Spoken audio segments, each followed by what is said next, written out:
Capítulo 4.9 Teoria moderna do átomo. Vibrações, ondas estacionárias e estados limitados. A teoria de Bohr funcionava para explicar o espectro do átomo de hidrogênio, e este triunfo mais tarde lhe renderia um prêmio Nobel.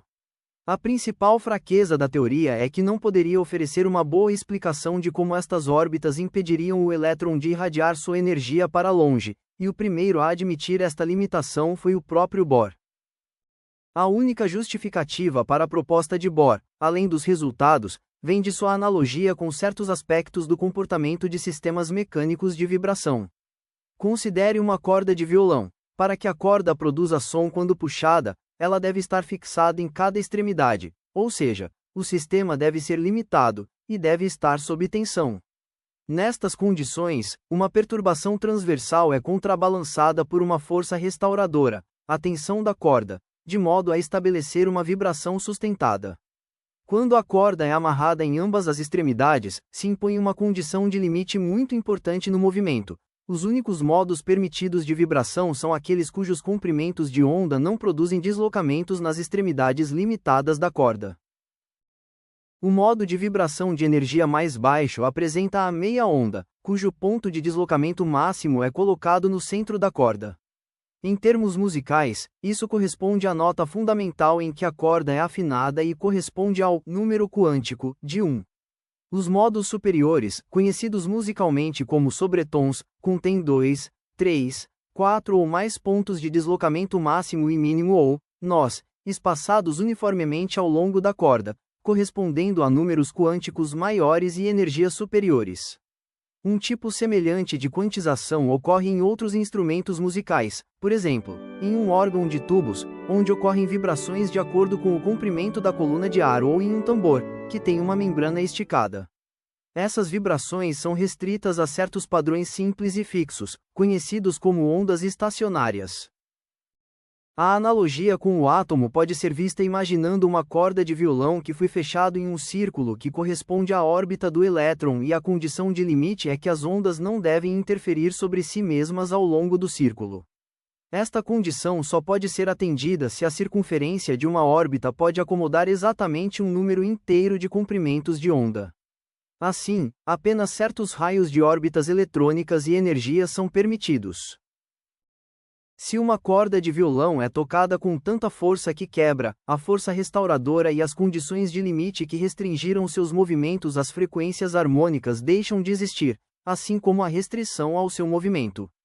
Desta forma, a energia mecânica da corda é dissipada de forma aleatória, sem efeito musical. Quando um átomo absorve energia suficiente para que o elétron deixe o átomo, os estados de energia deste elétron não são mais quantizados. E ao invés do espectro de linhas associado aos saltos discretos de energia, o espectro degenera em um contínuo, onde todas as energias eletrônicas possíveis são permitidas. Este fenômeno corresponde à perda do elétron e formação de um átomo positivo. A energia mínima em que ocorre este contínuo com a ionização de um átomo pode ser medida por espectroscopia e serve como um método experimental para determinar a energia que liga o elétron ao núcleo do átomo, conhecida como energia de ionização. Um dos objetivos deste capítulo é entender que o arranjo da tabela periódica dos elementos é uma consequência necessária das leis fundamentais do comportamento quântico da matéria.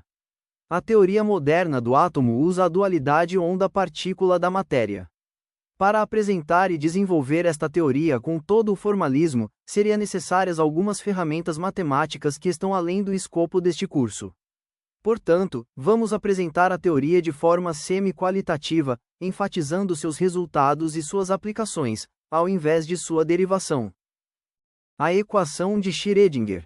A dificuldade do modelo Bohr era a sua limitação para explicar o espectro de qualquer átomo mais complicado do que o hidrogênio e o refinamento sugerido por Sommerfeld assumiu que algumas das órbitas são elípticas em vez de circulares, e invocou um segundo número quântico, L, que indicava o grau de elipticidade da órbita atômica. Em 1926, a teoria de Broglie da natureza ondulatória do elétron havia sido confirmada experimentalmente, e o palco estava montado para sua extensão a uma interpretação mais geral do átomo e quase ao mesmo tempo, três teorias aparentemente diferentes foram propostas: a mecânica ondulatória de Schrödinger, a mecânica matricial de Heisenberg e o modelo de Dirac. Estes três métodos foram entendidos como matematicamente equivalentes, porém o modelo desenvolvido por Schrödinger era o mais simples de visualizar. Para o átomo de hidrogênio, Schrödinger iniciou com o requerimento que a energia total do elétron é a soma das energias cinéticas e potenciais. O segundo termo representa a energia potencial de um elétron, cuja carga é representada por I a uma distância r de um próton. Na mecânica quântica é geralmente mais fácil lidar com equações que usam o momento em vez de velocidade, então, a próxima etapa é fazer esta substituição. Esta ainda é uma relação totalmente clássica, válida tanto para as ondas das cordas de violão como as ondas do elétron em um átomo de hidrogênio. O terceiro passo é aplicar aos dois lados da equação uma expressão matemática que descreve a posição e momento do elétron em todos os pontos do espaço e que considera o caráter ondulatório do elétron do átomo de hidrogênio. A função, representada pela letra grega psi, que modula a equação do movimento do elétron e revela que o elétron se manifesta mais em alguns pontos do que outros. O resultado é a equação de Schrödinger. Esse vídeo faz parte do livro Química Geral, disponível nas formas físicas e como e-book. O link para o livro está na descrição. Obrigado por acompanhar o canal e tem mais conhecimento químico disponível.